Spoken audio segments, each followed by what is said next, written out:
Hello my friends, and welcome to Eastwick's Paper and Ink. My name is Katie, and today we're going to be making this envelope to go with the card that I made in my previous video. I'm going to be using a couple different supplies, a stencil, stamp set from Concord and 9th, and some white pigment ink. This is the card that I made and that we're making the envelope for. If you want to check out the video for that, that's going to be up somewhere around in here. The cardstock I'm using is from Recollections, and I'm just going to trim that down to 8 1/4 square.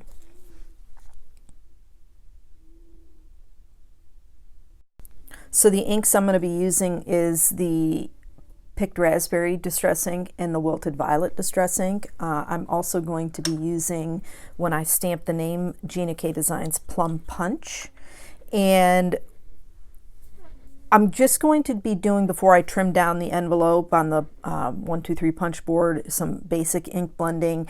I'm not trying to be perfect. I'm not, you can see some splotches and things like that there. It's okay. I just wanted to lay a little bit of color down to match the envelope, or match the card. So it doesn't have to be perfect. Because the cardstock was lighter in my other card video, I used some spun sugar. I didn't do that here, so I just stuck with picked raspberry and wilted violet, and I just kind of left the bottom because it's kind of light, like the pink or the spun sugar. So I left that light to give that gradient effect. So once I finish ink blending, I'm going to go ahead and add in some hearts. And on my previous video where I made the card, I used Lawn Fawn's embossable acetate, and I absolutely love it. I love the thickness of it, so I went ahead and cut out a couple different size hearts to be able to add to the background to, again, coordinate with my card. And so no rhyme or reason here. I just simply scattered out a few different colors and shapes of the hearts, and again I used the picked raspberry, wilted violet. I also pulled in some unicorn pigment ink from Hero Arts to add some white hearts as well. I did want to keep the center open, so that's why I kind of kept the hearts on the outskirts, if you will. And I found that adding all this stuff and blending and doing that stuff before I made the card made it a lot easier. In my test run, the scoring lines were even deeper, and so I just thought that this was a better way to do everything first and then go through and make the envelope. So once we move on to the envelope. I'm using the 1, 2, 3 punch board, and we're making a box size, so you want to use both the A and the B.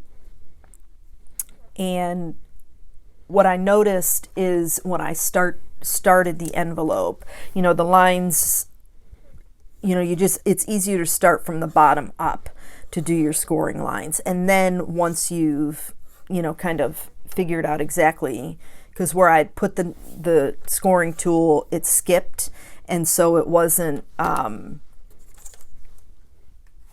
I just found it easier to start from the bottom up. And then once I realized exactly where I needed to place it, because you can't see the top part of it, I was able to figure out that you need to go up more towards the left of the little poker thing, the little notch thing, and that made it a lot easier.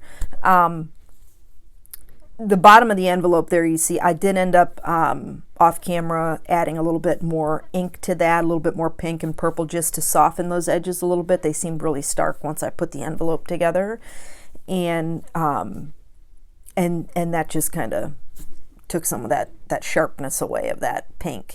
Now, a fun fact, my mother-in-law and I share the same name. Her name is Clara Kathleen, and my name is Catherine, but her dad said when she was born she was too little to have such a big name, so they nicknamed her Katy. And I'm going to go through and I'm going to stamp out her name. I'm using the perfectly penned stamp set from Concord and 9th, but once I get to her address, I'm going to skip over that, and then at the end when I'm showing the finished product, I will cover up her address. She's 83 and she lives alone. My father-in-law passed away a couple years ago, and I want to protect her privacy. So I'm just going through and I'm using the Gina K Plum Punch to add the stamping. And I did use the whole stamp set. I used the sans serif font that's in that stamp set to type out her address and, you know, city and state and all that stuff. And the stencil I'm using is from My Favorite Things. It's the Envelope Buddy. And I could have written all this out, but I have the stamps, I have the stencils, why not? So, you know, I go and invest in all these things, and so I might as well use what I have. If I had to do it over again, I would just stamp out her name, and then I would handwrite her address in. I didn't quite like the way the sans serif font looked all together.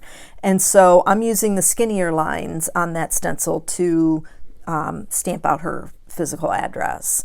Now, a lot of people wonder what to use to seal up their envelopes, and I'll link everything down below, but I got this recipe from the Postman's Knock, and it's a very simple recipe, but you want to add 3 coats. You want to add a layer, let it dry, and it's going to look like the first layer absorbs. So I added 3 coats, and I'll show you in a second the sheen that's on there to show you that, you know, you could add more if you felt like you needed to, but I did 3. And I also use a wax seal to seal my envelope. So if you felt uneasy because it may not have had enough tack or something, you could always use a sticker or something like that. Wax seals, they do carry them at Hobby Lobby, and so you could easily pick up a little set of wax seals, you know, to make your own wax seals.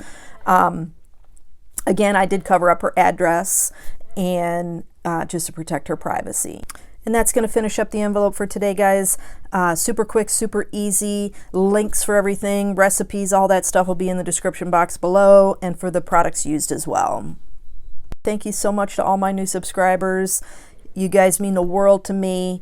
Let me know in the comments below if you guys like to dress up your envelopes when you send them out, and if it's something you'd like to see more of. Thanks again for joining me today, and I hope you have a fantastic day. I'll catch you in the next video.